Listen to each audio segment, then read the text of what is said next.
I'm talking about the order of topics in these 4 sections differently than the way they appear in the book, because I think they naturally they go together in some other way a little more easily. Like, I noticed that the problems in 5.2 and in 4.5 are basically the same. They're domain problems. And so to solve a domain problem for a given function, you just have to apply the rules that say all denominators have to be non-zero, and every radicand under an even radical, every even radicand must be bigger than or equal to 0. So for example, if somebody told me to find the domain of this function, I don't know, maybe it's k of x equals 4th root of x plus 1, cube root of 2x, divided by x squared minus 5x plus 6. I'd say to myself, what does k need of x in order to be defined? Well, for that to be defined, I need the thing under that even radical, that is x plus 1, to be bigger than or equal to 0. And I need that denominator to be non-zero.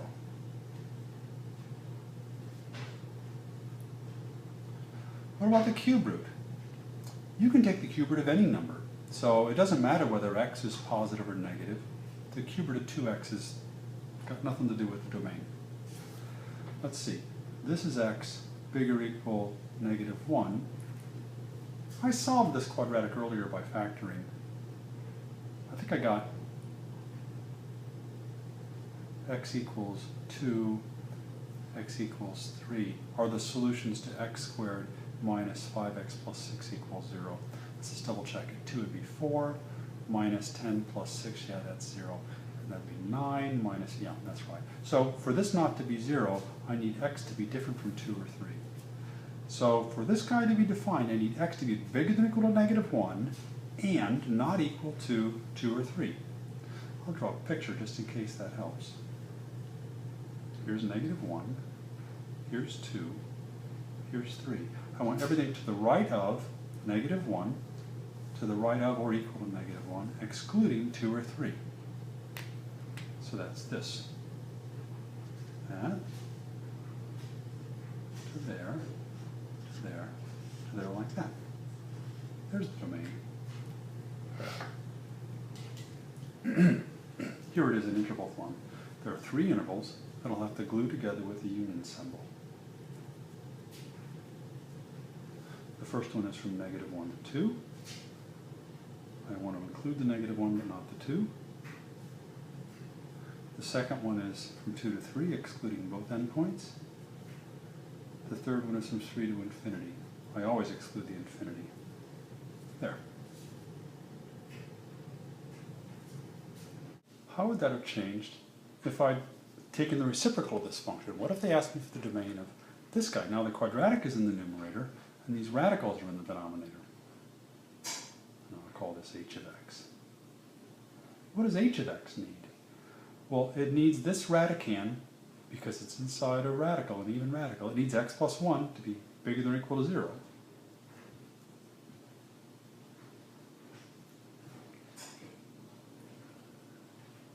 And what else? Well, there's this denominator. So I need everything in the denominator.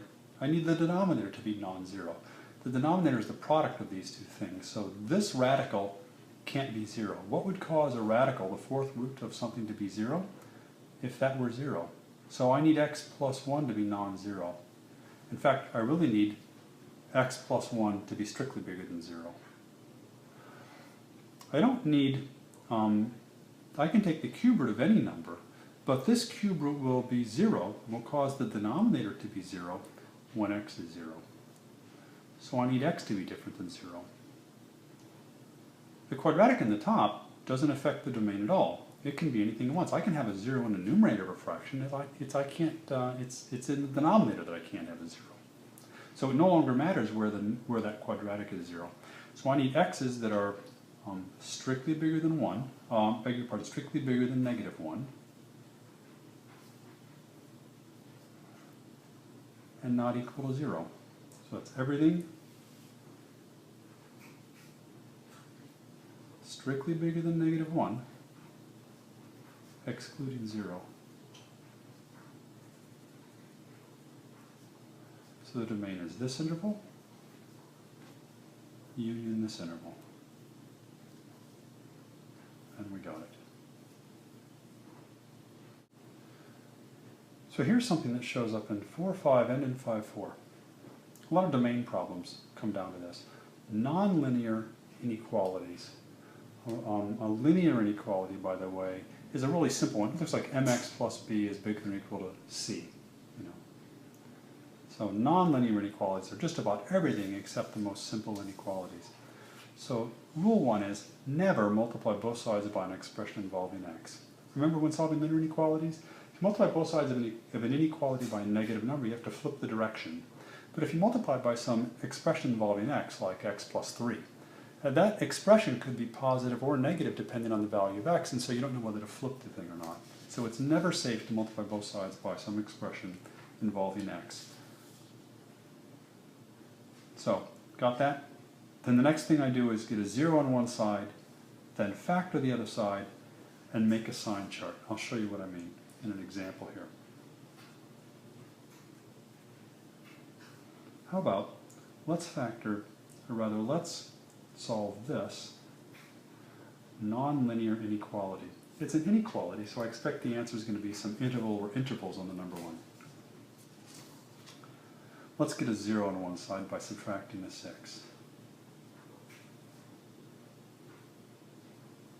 Okay, factor this side. I'm lucky I can factor that. That's x minus 6, x plus 1, bigger than or equal to 0. Okay, now something bigger than or equal to 0 is not solved the same way that something equal to 0 is solved. So it's not the case that this has to be positive or that has to be positive. Instead, I make a sign chart like this. So I'm going to make a row for each of those factors, x minus 6, x plus 1, and then I'll have a row for their product, the thing I'm actually interested in, x minus 6 times x plus 1. And down here, I'm going to make the picture the x-axis. Let's see. What does x minus 6 look like? Well, it's 0 at x equals 6. So at x equals 6, there's a 0 in the top row. Now, what about to the left or to the right of 6?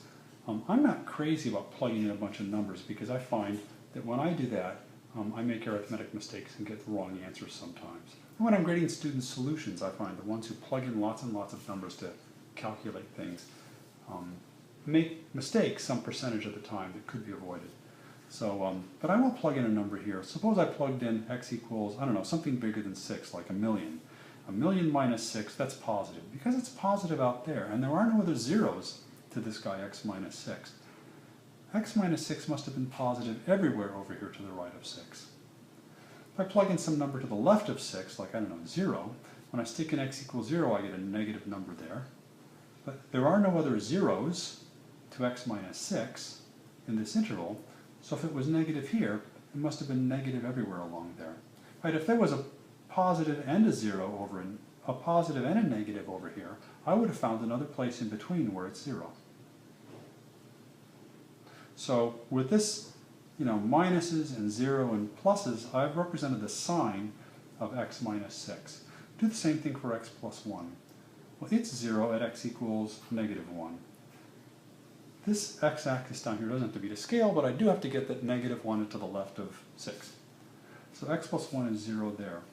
So let's see, x plus 1, if I move somewhere to the right of negative 1, like, I don't know, x equals 1,000,000, 1,000,000 plus 1 is positive. Since it was positive here, it must be positive everywhere back to that 0.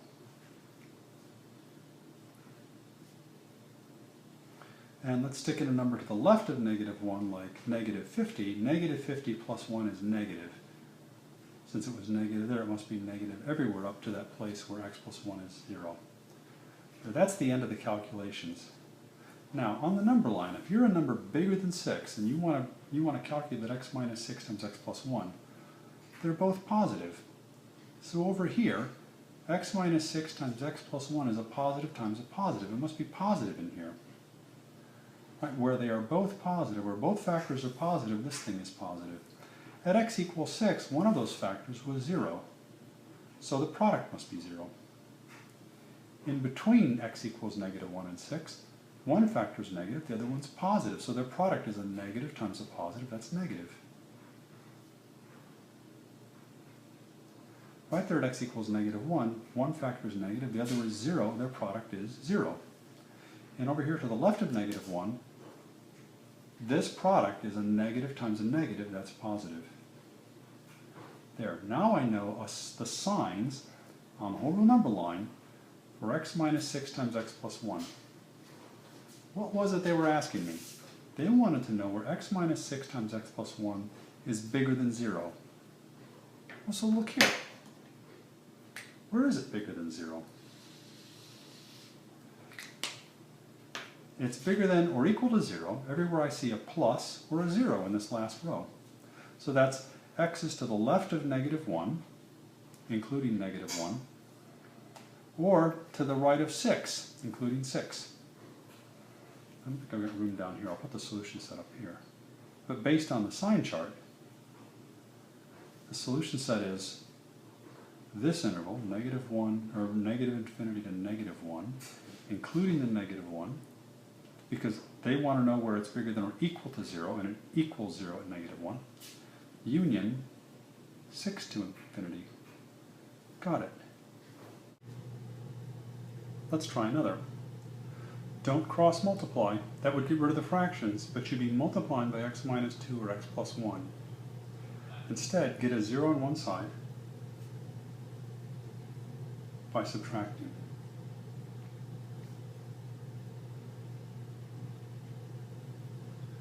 I want to factor this side. The last operation being done is the subtraction. I want the last operation done to be a multiplication or division. So I'm going to add these fractions. They have no factors in common. They're denominators, I mean.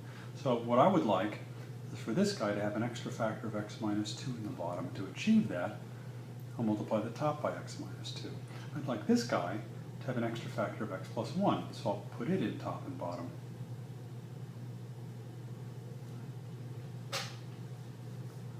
Now that they have the same denominator, I can add the numerators. So it's 2 times this stuff, that's 2x plus 2, minus 5 times that stuff, so minus 5x, minus a minus is a plus 10. Simplify the top a little bit. That's 12 minus 3x. Even better. That's 3 times 4 minus x. So 3 times 4 minus x over x plus 1, x minus 2. I want to know where that's less or equal to 0. So I make a sign chart. One row for each factor.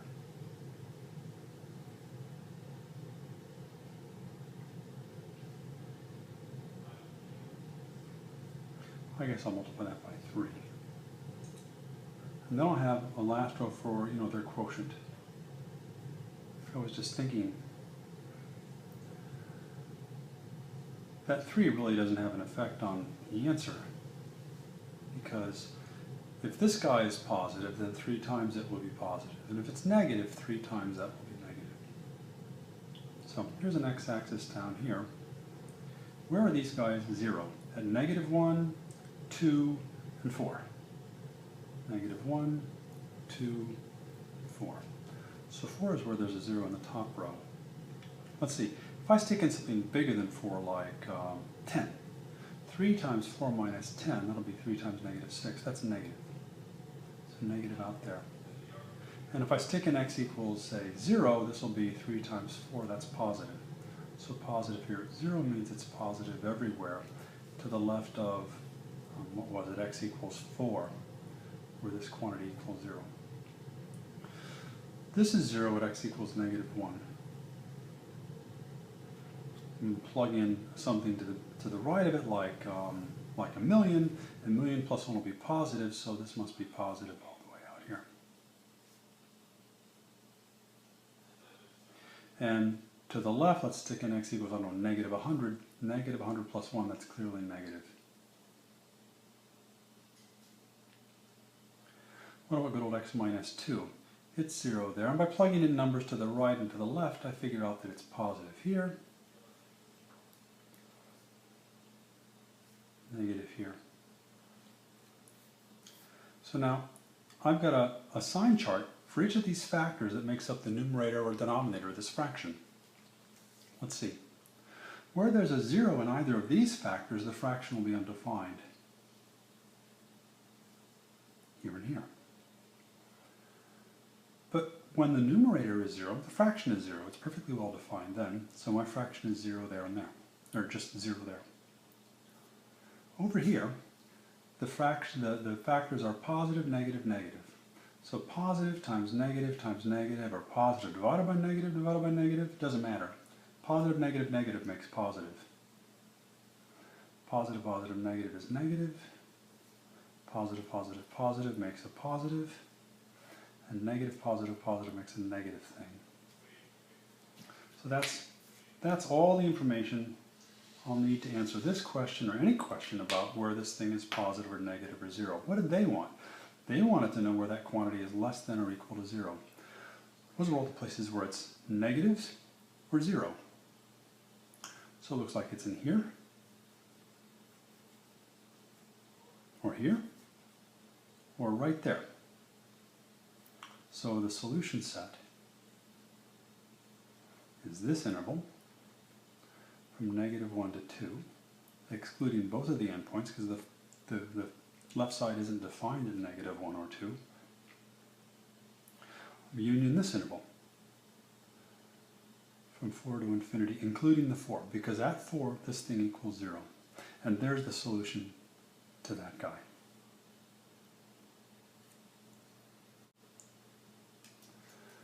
This example, by the way, shows something that students often ask. After a few examples, you get the impression that every one of these lines has to be -0, then positive. But the top row shows it's possible for the row in a sign chart to be positive, 0, negative. Let's look at another example. So on this one, there's already a 0 on one side, and the other side has already been factored, so let's just proceed with the sign chart and see what happens. So one row for each of these factors, and then a row for their product.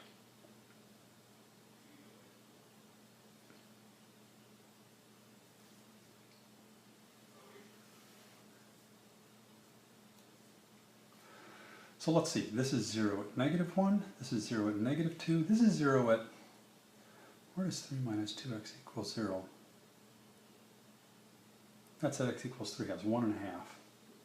So -1, oops, better make it -2 because -2 is to the left of -1, and then positive 3 halves. So the top row has a 0 right there. The second row has a 0 right there at -2. Third is 0 here.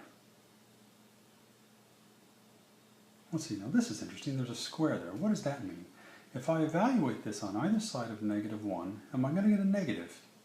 Well, I can't, because it's a square. This is never negative. It's either positive or 0. In fact, it's only 0 when you're squaring 0 at x equals -1. Otherwise, that even power means this quantity is positive.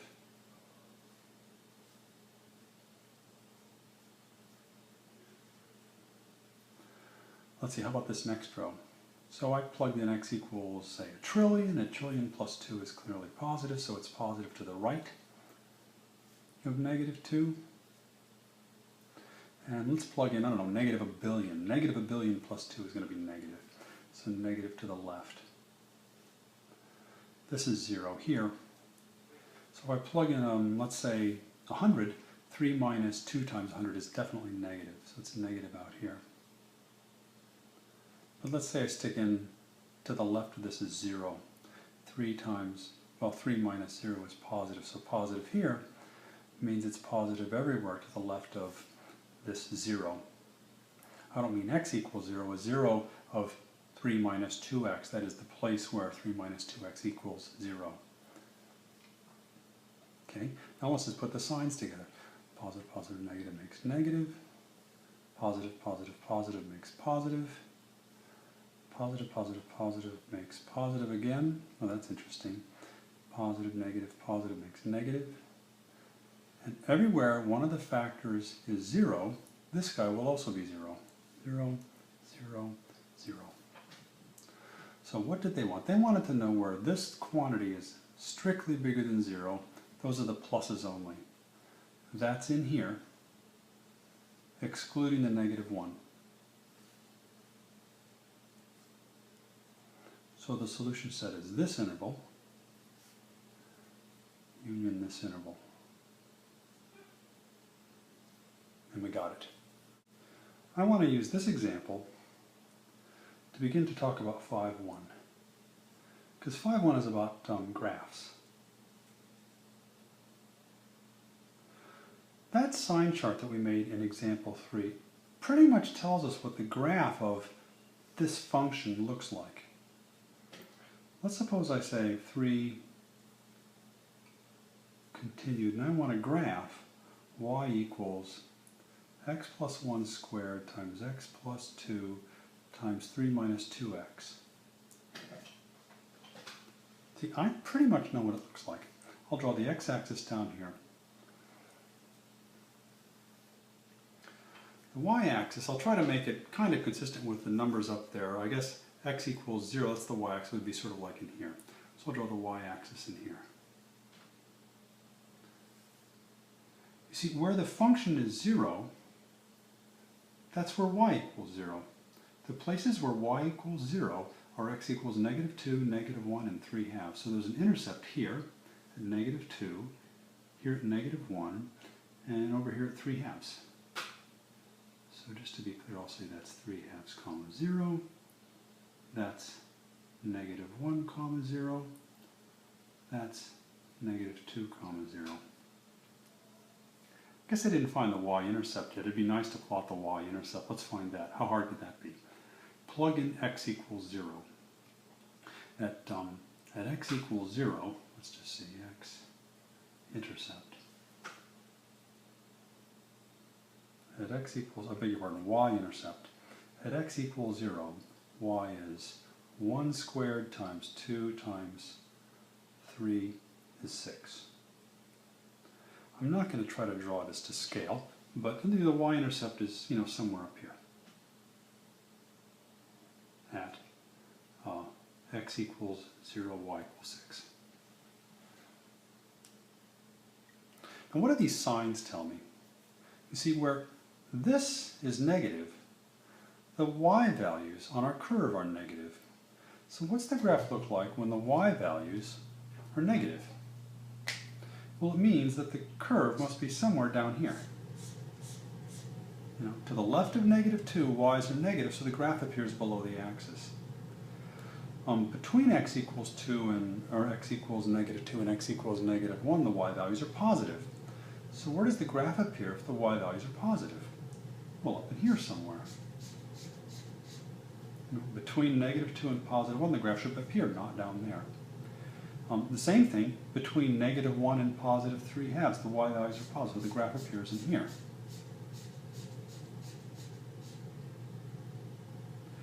To the left, or to the right of 3/2, the y values are negative, so the graph is below the axis again. So the graph has to be in here somewhere. So if I want to graph this function, I already know a few points on the graph, and I know where the graph has to lie. So, the simplest answer is always, frequently the right one, like that, comes down like that. To go down and touch that point negative 1, 0, but then come back up, requires to kind of be tangent to the axis of that spot. It kind of comes down smoothly, and it sort of rolls back up. Goes through that intercept. This is looking like a really good curve. I've never drawn such a good curve. I still have a chance to mess it up. It's right, there we go. That's not the best I've ever done. But that's a pretty good illustration of what that curve looks like. Well, the truth is, I don't know how big this bump is. I drew it where the height of this bump was like about half the size of the height of that bump. Without calculus or a computer, I have no way of knowing if that's what's true. I suspect that in reality, this is probably a lot smaller than that one. Just a guess, I don't know. But that's not a bad representation of what that graph looks like. And this is what 5.1 is about. It's about graphing functions like this, given that they've been factored or are factorable. So let's try another example. Let's graph this guy, and it's been factored, because that's the last operation being performed is a multiplication. Is it completely factored? Well, no, because that's the difference of squares. I recognize I can factor that a little more. So that's x minus 2, x plus 2, x minus 8 cubed. So let's try to make a sign chart, and from that we'll get a good idea of what the graph looks like. So we'll make a row for x minus 2, for x plus 2, and for x minus 8 cubed. And then I'll have a row for their product.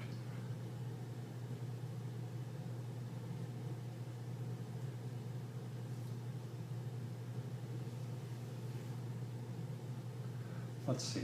So the key points are those x coordinates that cause each factor to be 0. So negative 2 causes there to be 0 in that row. Positive 2 causes there to be a 0 in the top row.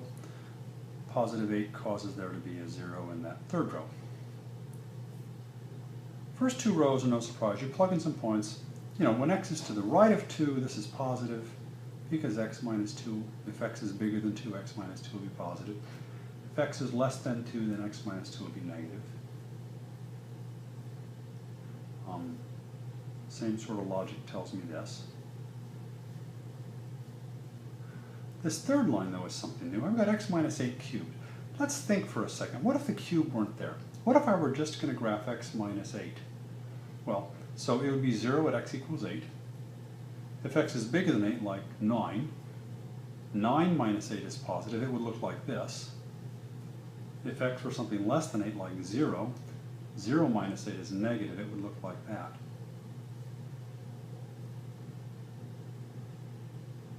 So that's what the sign chart for x minus 8 would look like. So what effect does that cube have? So again, x minus 8 is this, but I want x minus 8 cubed. Well, here where x minus 8 is negative, what do you get when you cube a negative? You get another negative. So in fact, the negatives here that are for x minus 8 are also true for x minus 8 cubed. I'm not saying that x minus 8 equals x minus 8 cubed, but when one of them is negative, the other one's negative. And over here where x minus 8 was positive, x minus 8 cubed will also be positive. So that odd power there didn't have anything to do, didn't change the signs at all. If it were an even power, I'd have pluses everywhere except at 8. But odd powers give me the same negative and positive pattern that x minus 8 to the 1 had. Well, now let's just put it together. Negative, negative, negative makes negative. 0 here. Negative, positive, negative is positive. 0 here. Negative, 0, positive. So I pretty much know what the graph of this looks like. I'll draw my graph down here. My x-axis is not that good. There's the y-axis. I tried to draw the y-axis right around the area of x equals 0. So x equals negative 2 is there, positive 2 is there, positive 8 is there. At these x coordinates, y equals this thing is 0. So these are intercepts of the curve, here and here and here. While we're at it, let's just find the y-intercept. So I'll just check here. At x equals 0, at x equals 0, y is a negative 4 times negative 8 cubed. It's going to be negative something. What's 8 cubed? Big number. So negative 4 times the cube of negative 8 is going to be some positive number, positive something. Positive 4 times 8 cubed equals, I don't know, something positive. The sign chart tells me where the graph lies. When x is less than negative 2, the y values on my curve are negative, so the graph has to be down here somewhere. Between x equals negative 2 and positive 2, the y values are positive. Well, that's good. That's where I found that y-intercept to be, something positive. Between x equals 2 and 8, the y values are negative, so the curve is down here. And then to the right of 8, the curve is back up here because the y values are positive. So it must be that it crosses the x-axis at each one of these intercepts.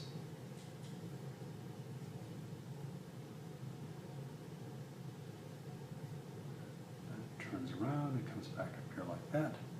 There we go.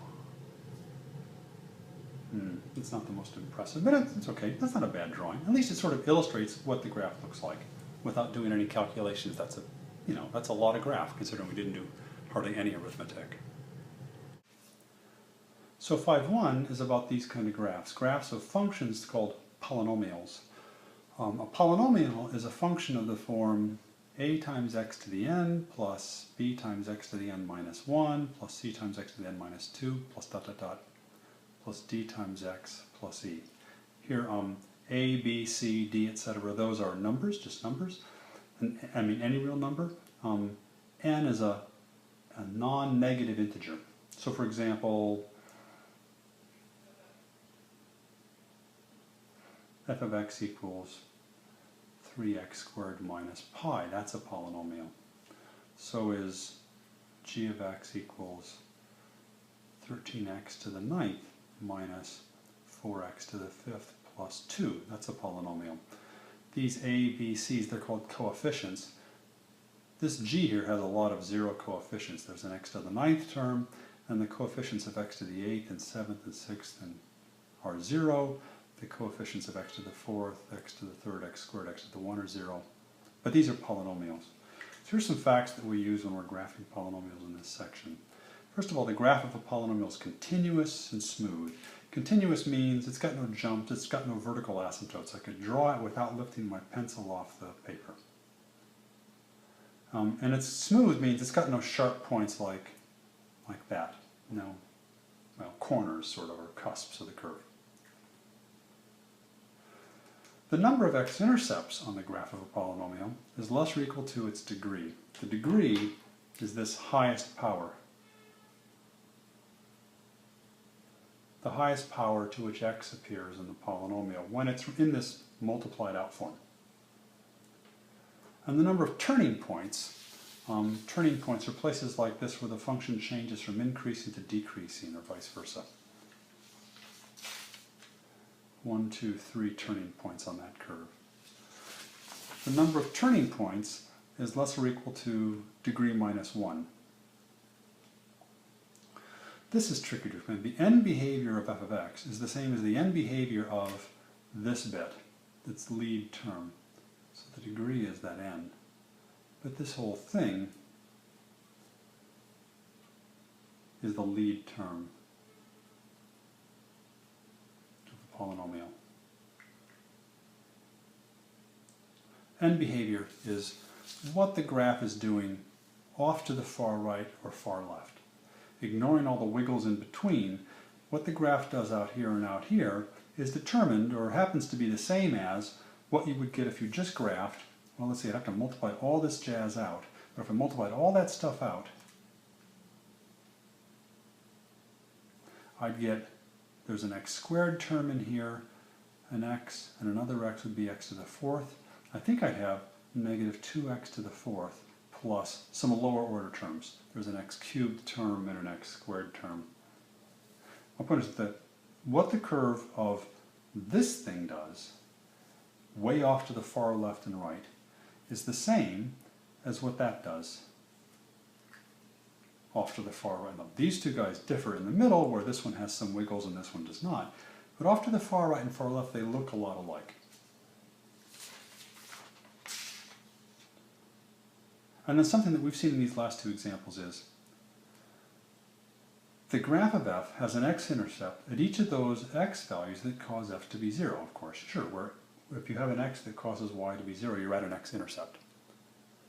But the graph only changes sign from positive to negative or negative to positive at those zeros of odd multiplicity. What does that mean? Well, we saw that here. For instance, there are intercepts on this graph at negative 2, negative 1, and 3/2. But at negative 1, there was no sign change. I'm saying that's because negative 1 was a zero of even multiplicity. Can you guess what the multiplicity refers to? These have odd multiplicity, and this had even multiplicity. The multiplicity is the exponent to which the factor is raised that caused that to be 0. For x equals negative 1 to be 0, a 0 of this function, x plus 1 had to be one of the function's factors. And it happens to be it's raised to the power 2. That doesn't change the fact that it's an intercept, but the power 2 changes the fact, well, causes the function to have the same sign on both sides of the intercept. Negative 2 was a 0 of multiplicity 1 because negative 2 was a 0 because of that factor x plus 2, which appears to the power 1. This was a 0 of our polynomial because of that factor, and that factor appears to the power 1. And see, the function changes sign from negative to positive and from positive to negative only at those zeros of odd multiplicity, in this case 1, not at the 0 of even multiplicity. We saw this in this example too. This function changed sign at every one of its x-intercepts. At each intercept, the curve went from negative to positive or positive to negative. And each of those zeros was a 0 of odd multiplicity. X equals negative 2 was a 0 because of the factor x plus 2, which appeared to the power 1. That means it has multiplicity, that 0 had multiplicity 1. X equals positive 2 was a 0 because of this factor, x minus 2, and it appeared to the power 1. But x equals 8 is a 0 because of that factor, which appeared to the power 3. Each of these guys had odd multiplicity. These two had multiplicity 1, this one had multiplicity 3, and so there was a sign change from positive to negative or negative to positive at each one of those x-intercepts. That's what that last rule is saying, that the zeros occur only at those, the sign changes occur only at those zeros of odd multiplicity.